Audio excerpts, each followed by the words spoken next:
Merhaba arkadaşlar. Bugünkü inceleme konuğumuz Rampage'in KB-R777 USB kablolu mini klavyesi. Şimdi açılımını yapacağız.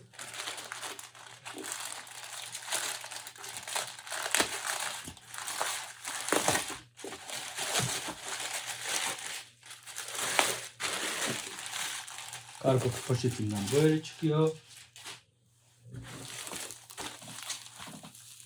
Biraz pestili çıkmış gibi ama.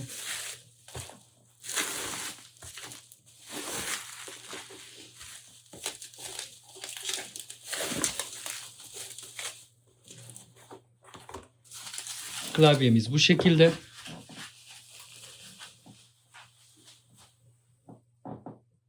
Blue switch'li mekanik Q klavye arkadaşlar.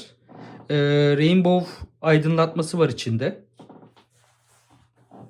Şimdi kutumuzdan da çıkarmadan özelliklerine bakalım. Tepki süresi 0,2 saniyeymiş.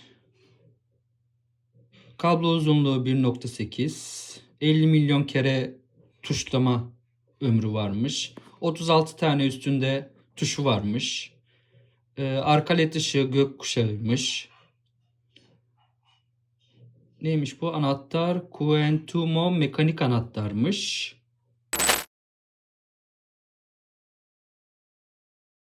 Şimdi arkadaşlar birinci modu bu. Böyle yanıyor ışığı. Hangisiydi? Bunda komple söndü. Dur bakayım. Bunda da basınca yanıyor bakın arkadaşlar. Bastığınız tuş yanıyor. Yani 6 bölgeli aydınlatma var aslında. Her bölgede ayrı yanıyor, sönüyor. Bakın. Bu ikinci şeyiydi. LED aydınlatması. Bu da aynı. Bakalım. Dur yanlış yapıyoruz. Bunda da bakın bastığımızda yanıp sönüyor ışık. Nasıl göstersem? Bunda yanıp sönüyor. Şurada daha iyi görünüyor. Ya da şuna. Bakın. Hafiften ışığı gidiyor. Böyle. Bunda böyle oluyor. Bakın. Kaçıncı oldu bu? Ben saymadım. Şöyle yanıp sönüyor. Disco gibi. Şimdi değiştirelim. Şöyle bir şey var. Rainbow efekti var. Bu ne oldu? Bastığımız tuşun kenarları yanıyor. Bakın. Şöyle. Bu şekilde. Burada ne oluyor?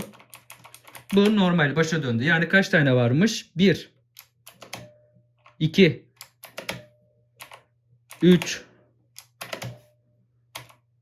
4 5 6 7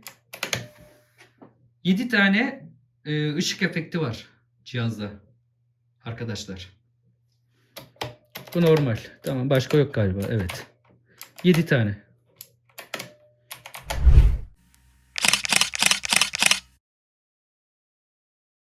Arkadaşlar sizlere bu videomuzda Rampage'in oyuncu mini klavyesini tanıttım.